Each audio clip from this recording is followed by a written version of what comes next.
Départ de cette deuxième épreuve, le prix Malouin, une course attelée pour 5 ans, 2275 mètres à parcourir avec un bon départ à l'extérieur pour le numéro 2, Cléa Desaprès. On est bien parti également côté corde avec numéro 1, Comtesse de Cessny, alors qu'à son extérieur, nous avons Cesario Vici en quatrième position, Chicago Paris, alors qu'on est à l'arrière-garde avec Circa Josselin et également avec Crésus Duchesne et également avec le numéro 9, Clyde Desyolet.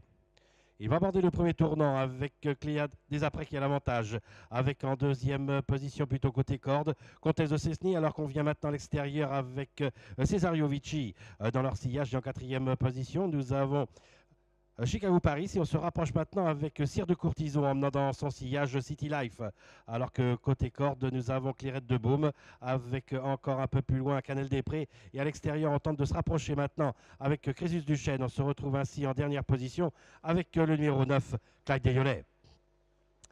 Pour passer devant les tribunes, un tour de l'arrivée avec Cléa Desaprès qui a l'avantage. On est en deuxième position avec le numéro 10 Cesario Vici, alors que le numéro 5 Clairette de Baume a été disqualifié.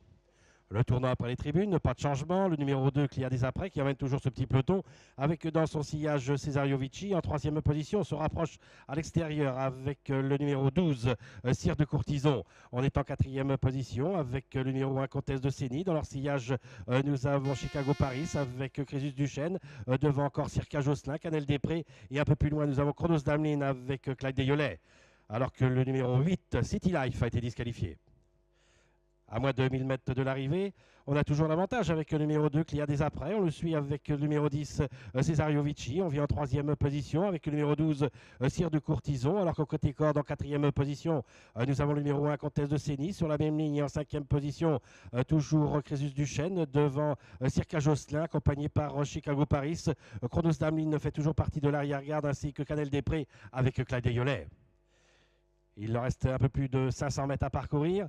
Cléa Desaprès, Cesario Vici avec Cire de Courtison dans cet ordre. En quatrième position, toujours Crésus Duchesne. On vient solliciter avec Circa Josselin. On vient avec Chronos Damelin. Et côté corde, nous avons toujours Chicago Paris devant Clyde Desyolet. Alors qu'un peu plus loin, nous avons Canel des Prés.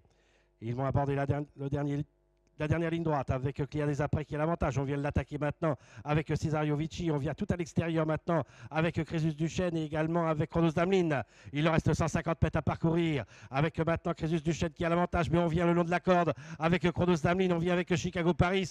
Cesario Vici est un peu plus loin avec également Clyde Desyolet, avec Crésus Duchesne, Chronos Damelin, avec Crésus Duchesne à l'extérieur, numéro 11, qui s'impose. La deuxième place pour Chronos Damelin et la troisième place sera disputée entre le numéro 10, Cesario Vici, avec le numéro 7, Canel des Prés qui est long de la corde.